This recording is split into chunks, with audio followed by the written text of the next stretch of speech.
അപകടാവസ്ഥയിലായ കോഴിക്കോട് പാളയം പച്ചക്കറി മാർക്കറ്റ് ഓണത്തിന് ശേഷം ഒഴിപ്പിക്കുമെന്ന് മേയർ ഒ സദാശിവൻ. പുതിയ മാർക്കറ്റിലേക്ക് കച്ചവടക്കാർ മാറണമെന്ന് മേയർ ആവശ്യപ്പെട്ടു. പഴയ മാർക്കറ്റ് കെട്ടിടം ഏത് നിമിഷവും തകർന്നു വീഴാമെന്നാണ് NIT റിപ്പോർട്ടെന്നും മേയർ ഓർമ്മിപ്പിച്ചു. അപകടാവസ്ഥയിലാണ് കോഴിക്കോട് പാളയം പച്ചക്കറി മാർക്കറ്റ്. നവീകരിക്കാനാവില്ലെന്നാണ് NIT സംഘം നൽകിയ റിപ്പോർട്ട്. ഏതു നിമിഷവും തകർന്നു വീഴാം എന്നതാണ് അവസ്ഥ. പഠന റിപ്പോർട്ട് അടിസ്ഥാനമാക്കി നടപടികളിലേക്ക് കടക്കാനാണ് കോർപ്പറേഷൻ തീരുമാനം. Mayor O Sadasivan. പുതിയ മാർക്കറ്റിലേക്ക് മാറണം എന്നുള്ളത് ഒരു പ്രധാനം. രണ്ടാമത്തത് NITയുടെ റിപ്പോർട്ട് എന്ന് പറയുന്നത് വളരെ അപകടകരമാണ്.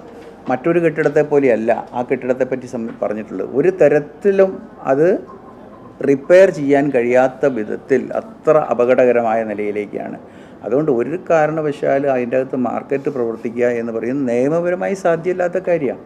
അനുവദിക്കാനും കോർപ്പറേഷന് കഴിയുന്നതല്ല. മറ്റേ കച്ചവടക്കാരുടെ പ്രശ്നം എന്ന് പറയുന്നത് ഭൂരിഭാഗം കച്ചവടക്കാരും കോർപ്പറേഷൻ്റെ തീരുമാനത്തോട് യോജിപ്പാണ്. വൈകാതെ നിലവിലെ കച്ചവടക്കാരെ ഒഴിപ്പിക്കും. പുതുതായി പണി കഴിപ്പിച്ച മാർക്കറ്റ് സമുച്ചയത്തിൽ ആവശ്യമായ സൗകര്യങ്ങളുണ്ട്. ഒരു വിഭാഗം കച്ചവടക്കാർ മാത്രമാണ് മാറ്റത്തിന് തടസ്സം. ഇവർക്ക് പ്രതിപക്ഷത്തിന്റെ പിന്തുണ ലഭിച്ചിരുന്നു. NIT റിപ്പോർട്ട് വന്നതോടെ UDFന് പഴയ പോലെ പിന്തുണ നൽകാനാവില്ല. കച്ചവടക്കാരെയും UDF കക്ഷി നേതാക്കളെയും വിശ്വാസത്തിലെടുത്ത് ഒഴിപ്പിക്കൽ നടപടികളിലേക്ക് കടക്കാനാണ് ഭരണസമിതിയുടെ തീരുമാനം. കൈരളി ന്യൂസ്, കോഴിക്കോട്.